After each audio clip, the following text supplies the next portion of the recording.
So it's my great pleasure to introduce our first speaker, Dr. Christine Wekerle. She is an associate professor in pediatrics as a research psychologist and an associate member of the Offord Center for Child Studies at McMaster University in Hamilton, Ontario, Canada. Most of you who work in the field of child protection will know her as the editor of Child Abuse and Neglect, the journal in the field. But she's also the founder of a new journal that is more for practitioners, more to inform you about model projects and things like that. And I'm sure you will talk also about this, and we are very interested because I think that fits very much the different settings we are talking about here in that conference. And you told me that you are a mother of 5 kids and a grandmother of 2 grandchildren.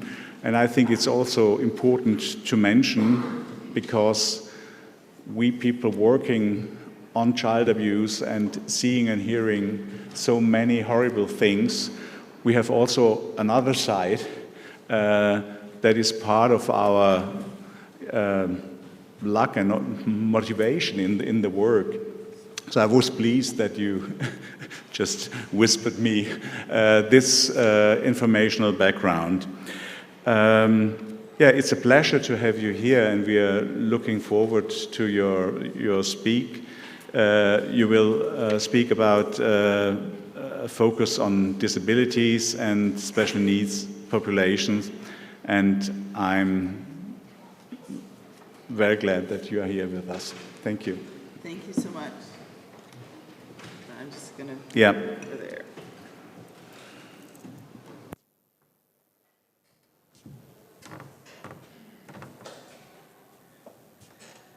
Good morning, everyone. Lovely to be here. Thanks for coming.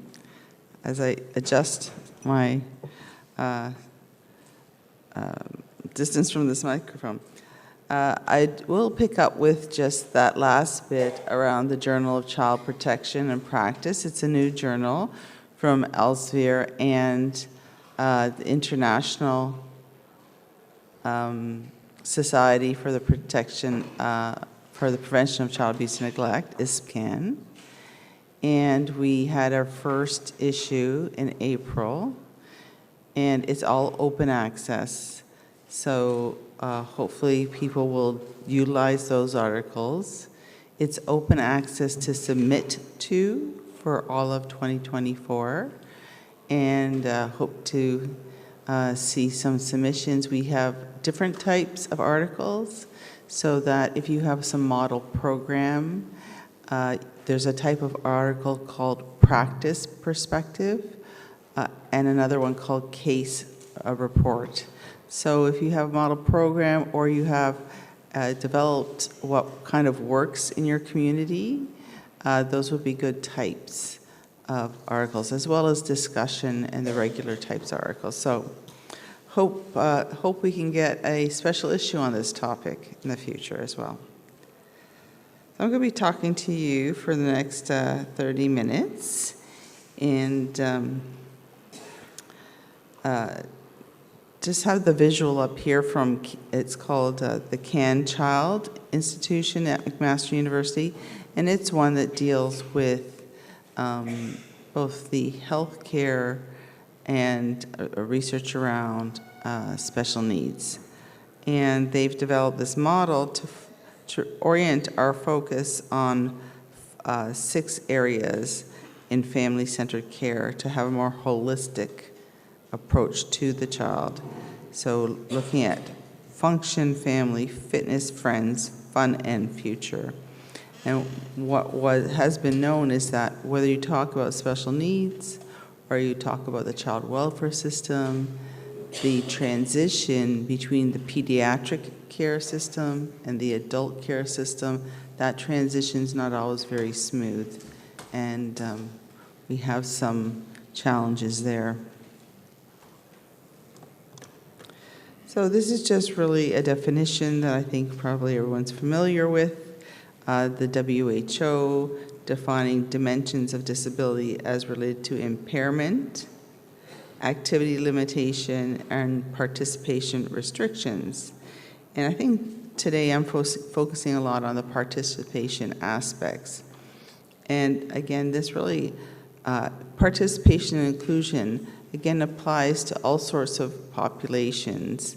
When we developed an adolescent dating violence prevention program, the Youth Relationships Project, a really successful component of that prevention program was social action, where the youth developed an idea about teaching what they had learned in the program, whether that was writing a letter to the editor, staging a display in a mall. It was a very effective way to acknowledge the expertise of youth with lived experience. This is also something you're very familiar with, I'd expect, is the UN Convention on the Rights of Persons with Disabilities. And again, I'm just going to highlight some of the main pieces, but I really just want to focus on the expectation of all signatory countries that you are protected from all forms of exploitation, violence, and abuse. And as we know, at least in the United Nations Convention on the Rights of the Child, all countries have signed except for the United States. So all countries have this obligation.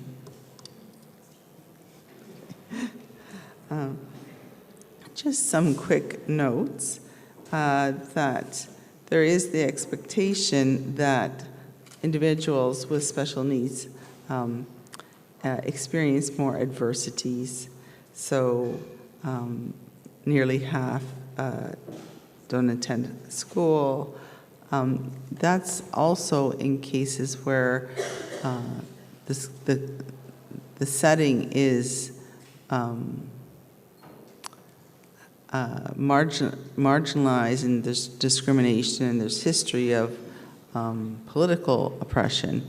So where I work in Ontario, I work with 6 nations of the Grand River, and we know that in Ontario, about half of Indigenous youth do not complete high school. So some of these themes are common across many groups. And when it comes to strategies, what you see is a lot of access to the things people need to have a meaningful life worth living. So that includes assistive technology, policies, etc. So you can have all these policies, but then in practice, it falls apart. So my friend who's in a wheelchair at an undergrad university, when there was a big snowfall, as Canada is wont to have on occasion, she couldn't get around to her classes at all. And when it came to where she could enter the building, it was a big ramp to go to the back of the classroom.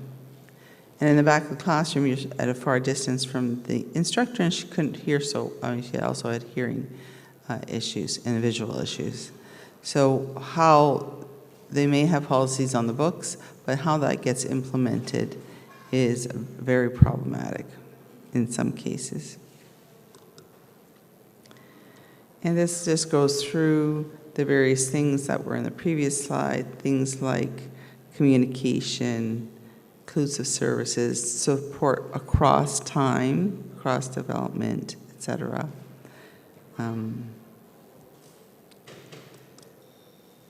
So some quotes I think that are helpful to orient us, a foster parent of a child with intellectual disability and developmental delay. After my son experienced a traumatic event at school, he began displaying new behaviors with staff. The educators and behavioral specialists insisted that it was a quote-unquote bad behavior and typically associated with his diagnosis. They missed the connection between the trauma my son experienced and the way he was behaving. They did not recognize his need for safety and some control over his life.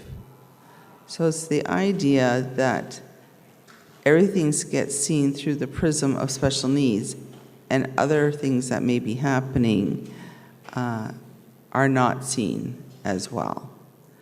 And it's up to us helpers to be aware of signs of maltreatment or trauma, and not to be solely reliant on child disclosure.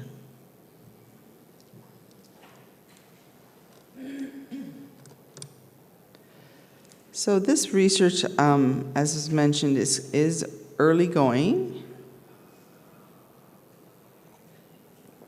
That advantage is that you can help shape the research.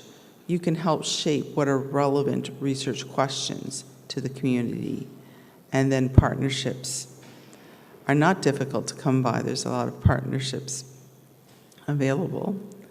And launching some research studies can be as, relatively easily done as having a small qualitative study to really understand, what accessibility means in the lives of people in the way that I just kind of mentioned with a university student.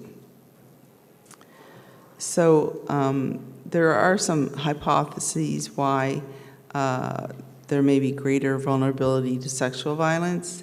Some of the things that are noted are in the social environment, in terms of having learning opportunities. That kind of, if you're not able to form a response, then when a situation happens, you may not have a response.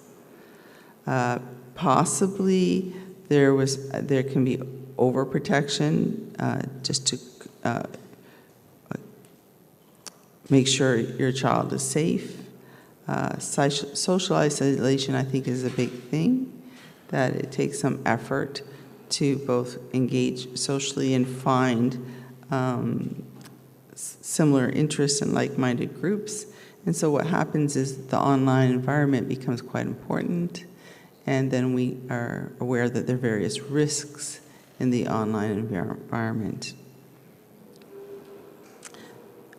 There may be discomfort for parents, caregivers within institutions around education for sex and romantic partnerships. In the study I mentioned before, the adolescent dating violence, it's also how a romantic partnership might be conceptualized. So a girl with intellectual disability basically was sexually assaulted, thought of that person as her boyfriend, and in 2 weeks they were over. But she had understood that as a romantic relationship. We are much better, but we still have ways to go in prioritizing youth voice. And service or care providers are uncomfortable in working with socially awkward behaviors. If you don't understand something, you tend to push back, push away, rather than approach. So some more of the research, I'll just go through briefly, is a U.S. study on children with intellectual disability, and found that they were nearly 3 times more likely to experience victimization, controlling for the various covariates. Meta-analysis found that looked at a range of individuals with disabilities, so intellectual, physical, sensory, or mixed, that there was an increased likelihood they found for minors for victimization and for adults. Again, we may well find that you're going to have higher rates with studies that do retrospective reporting with adults. Another study looked at child sexual abuse cases in the U.S. and found that, again, any type of disability, intellectual disability, visual impairment, learning disability, physical disability, or other special medical needs, and found that child sexual abuse, family-wide or family hearing and vision problems, and other family violence was associated with an increased recurrence of child sexual abuse. So we have, in terms of child sexual abuse, our goals are in terms of prevention, increasing awareness, specific training for the providers, trauma training. Beyond prevention, when there is an event, we need to work with treatment, potentially, if treatment's indicated, and then we have to prevent recurrence of child maltreatment. So at different stages, we have to also throughout have a focus on resilience. Wherever you have adversity, you have an opportunity for resilience, and that has to be amplified. And we have to remember that resilience really gets galvanized when there are resources in the external environment. So you have that interaction between the victim's own internal resources meeting with external resources. So in one retrospective reporting study,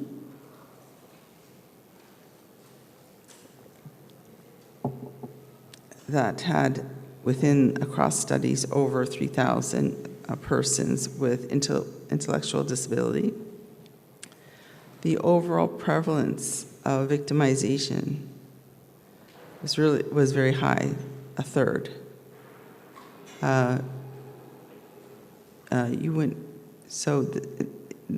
That is likely higher than CSA in the general population, but in specific populations, it may be, again, not so high. If I look at sexual exploitation among homeless youth, it tends to be in the 20% plus range. So I wouldn't make much of this statistic that females were somewhat lower than males, but that it occurred in several places. So we're talking about multiple episodes of child sexual abuse, maybe by multiple perpetrators. It occurred in service settings, institutions, and in the home. And the most common offender was a peer with intellectual disability, although many had multiple perpetrators, relatives, and sadly, professionals. So they did find that the severity of the intellectual disability, those in childhood was more at risk than if the disability was mild.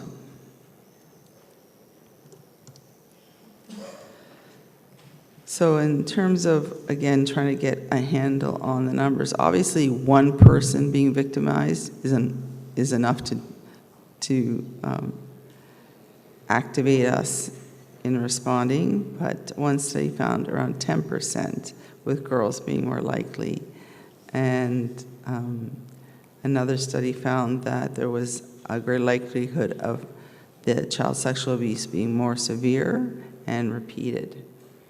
And another study found that, again, we see this theme of an adolescent peer, step foster father, or common perpetrators, and that when we're talking about the severity, almost a half involved some sort of penetration or rape and was repeated.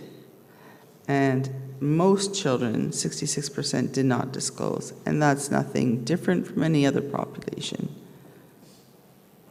And you might have wondering, well, how do we create the environment, the setting, to allow for disclosures?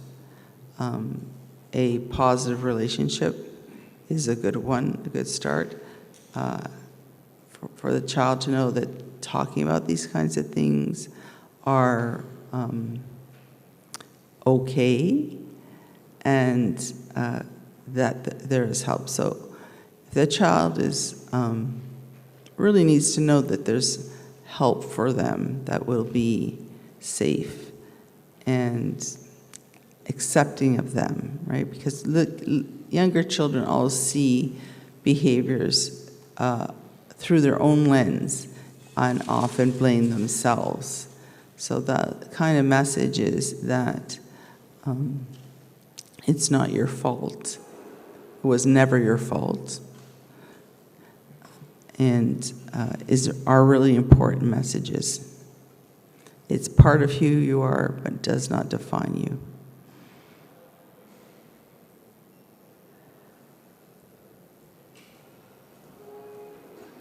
So another study with teens, 30% were in specialized placement settings. And maybe part of the challenges are what's in the settings, these kinds of settings, if there's more restrictiveness. I know in Canada, in some group homes, the youth cell phones get taken away, they don't have them, in part because they are being approached by traffickers. So we have yet to find the right kinds of solutions to meet the youth's needs, but also help them prioritize their safety above all other things.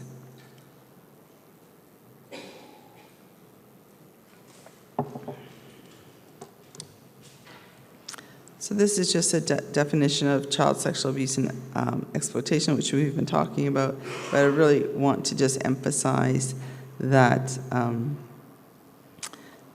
that it's online or offline, and the online is really a growing concern. So this is just the basic, some basic information. We did a scoping review Moss et al. Published in Child Abuse and Neglect, and we looked at 38 countries, and we again focused on boy victims.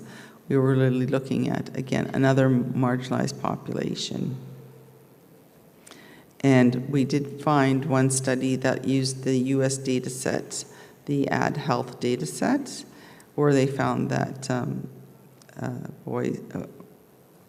boys with disabilities had increased likelihood of victimization. Well, overall, the sexual exploitation of boys was low overall. Like if the study was done in a high school survey, probably about less than 5%. And, but in some places, it was quite dramatically high. So I just gave an example here. There was a study in Liberia where over 50% of a school sample had experienced child sexual abuse. And in Canada and BC, the street-involved youth sample, over 25% had involved sexual exploitation. And the average age when this, although younger children were affected, the average age we're talking about victimization is in the sort of 12 to 15 range, would cover most of it. So just to give us a little idea of how much the online problem is, there was a study of those who went to the dark net to look for child sexual abuse material. Most came across it randomly. 26% of those participants were between 14 and 17 when they first came across this explicit material. Most of the persons searching for this material were looking for female victims, and the ages that they were looking for were between 4 and 13 years old. Yeah, so there's a bimodal distribution of sexual abuse in boys, so that you have before age 6 as being a high-risk area, and then also, again, in adolescent years. For 40%, it was live streaming. I know we have an Australian group here, and they do a lot of great work in Australia around that. 42% then actively sought contact with the child. And so for youth, if their image is up on the web, even if it was a deep fake AI altered image, they're just re-victimized over and over and over again. And it's not without the cost that I know there's a group in Canada called the Phoenix 12 who advocated to the Canadian government, and people have approached her in real life, like searched her out so they could meet her in person and asked to do the same things that was seen online. So there are direct threats. Another study looked at the education side of things. We know that one route is the idea of teaching about good versus bad touch. And what they found was that, again, parents have discomfort in talking about these issues and talking about relationships. When the youth have distress, they are interpreted as challenging rather than potentially trauma-based. So if you don't think of it as potentially trauma-based, you will not ask those questions. You don't ask the questions, you don't get the answers. And if the youth ran away or left, they tend to see that as the decision of the youth rather than being lured into trafficking or being trafficking related. So some of the things we really need to think about is how we do consent education, safety skills, trauma skills training, and that it is a collaborative between parents and professionals and the youth themselves. We had one example where I worked with Toronto Victim Services, and the youth could develop their own resilience intervention for schools. And one youth did such for cross-cultural youth and said, "Color Me True" was the name of that intervention. So we see the very complex nature of child sexual abuse, sexual exploitation, that there's the discrete events, and then it's nested within this range of relationships, nested within these different kinds of settings,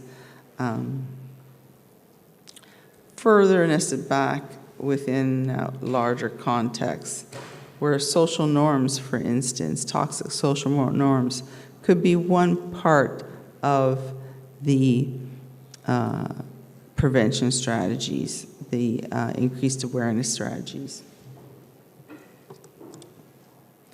So I'm going to talk a little bit about the trauma approach just very briefly. There is a free training for professionals called the Violence Evidence Guidance and Action, VEGA, at McMaster.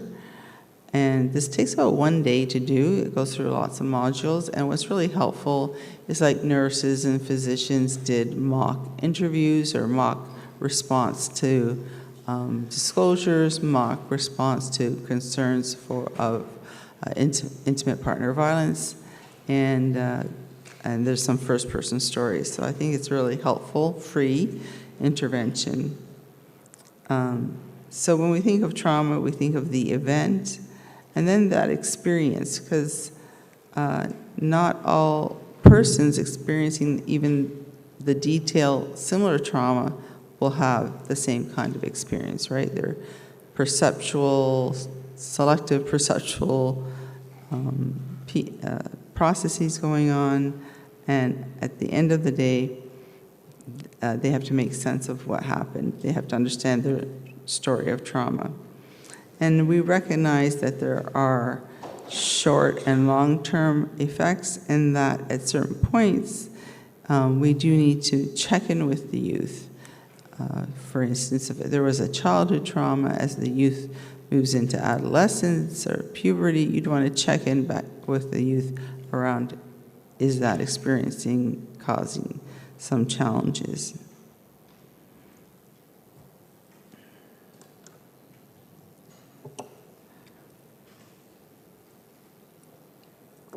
So when it comes to recognizing trauma, we see that we understand there's basic responses of avoid, approach, and hyperarousal or underarousal.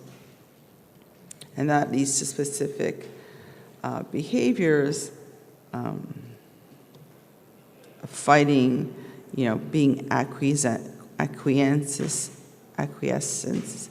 or compulsive compliance, freezing or dissociating, otherwise avoiding, and fighting would be like bullying or having emotional outbursts. I'm not going to go through that. Again, when we come to a systematic review, we find when it comes to the online victimization, it risks of lack of parental monitoring, social isolation, and the youth themselves perceiving low risk in the online environment. So learning about red flags online is be really important, and walking through with your youth scenarios. I'm not going to show this video other than to say that it is available on ECPAT's website, the Boys Initiative, and it's available on our YouTube channel. We have a lot of good videos on our YouTube channel. It's called Youth Resilience, one word, and we have a lot of channels where the youth themselves are discussing the issue and have put together that kind of learning curriculum, ranging from various resilience techniques like deep breathing to understanding the vagus nerve's role in trauma responses. So I invite you to check out that YouTube channel, Youth Resilience, one word. Thank you so much. Appreciate being here today.